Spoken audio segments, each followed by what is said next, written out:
This is the Dallas Morning News.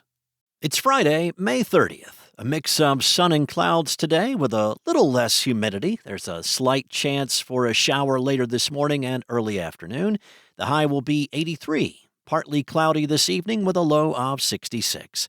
Now, Saturday is shaping up to be really nice with an abundance of sunshine and a high of 88.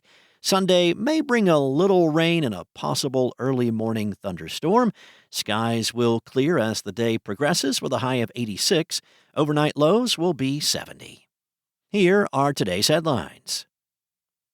The Dallas Morning News learned Thursday that a Dallas police officer who has been on paid leave for more than 3 years was demoted for force used during 2020 social justice protests.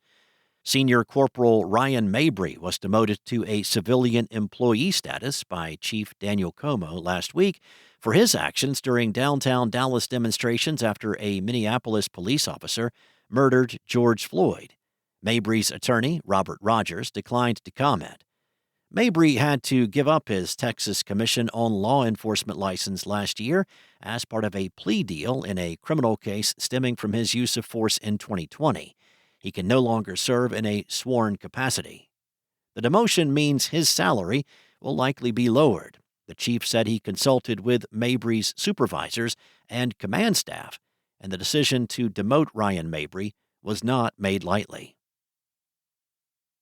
In other news, thousands of Texas teachers will see pay raises in 2026 after a record-breaking $8.5 billion school funding bill cleared a final legislative hurdle on Thursday. Teachers with 3 or 4 years of experience in school districts with more than 5,000 students, such as Dallas, Fort Worth, Frisco, Plano, and Louisville ISDs, will see their pay jump $2,500 under House Bill 2. Teachers with 5 or more years of experience would see their pay increase $5,000. Those raises nearly double for smaller school districts with 5,000 or fewer students. In total, the state will contribute $4.2 billion to teacher pay raises. Non-administrative staff, including librarians, custodians, and cafeteria workers, will also see pay raises under a $500 million allotment in the bill.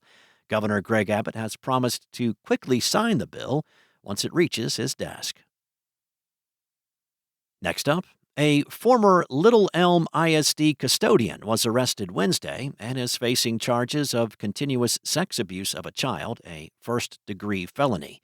That's according to Little Elm Police. An investigation into 64-year-old Eric Lazaro Landaverde began after a parent reported inappropriate contact involving him at an elementary school in the district. Cecilia Jones, LEISD's Director for Communication Services and Marketing, said in a statement that the district received a report last Thursday alleging that a custodian engaged in inappropriate interactions with 3 students. The alleged behavior reportedly took place the last week of school. Jones said the district acted immediately when notified of the incident, and Landaverde was removed from all contact with students. The district then notified police. And it's that time of the year where cosplayers, video game lovers, and pop culture aficionados take over the K. Bailey Hutchison Convention Center for Fan Expo Dallas. The event runs through Monday. It will be a star-studded affair with a reunion today for Back to the Future's 40th anniversary featuring actors Michael J. Fox, Christopher Lloyd, and Tom Wilson. On Saturday, Mr. T will dish on the origins of his iconic phrase, "I pity the fool."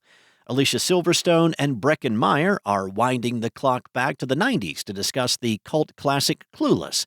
Attendees will also get to see WWE champion turned Hollywood star John Cena. Rounding out the weekend, Sunday will contain a North Texas nod. Garrett Hedlund and Frank Grillo, who act in Fort Worth native Taylor Sheridan's crime drama Tulsa King, will talk about working alongside Sylvester Stallone and filming in Oklahoma. Thanks for listening.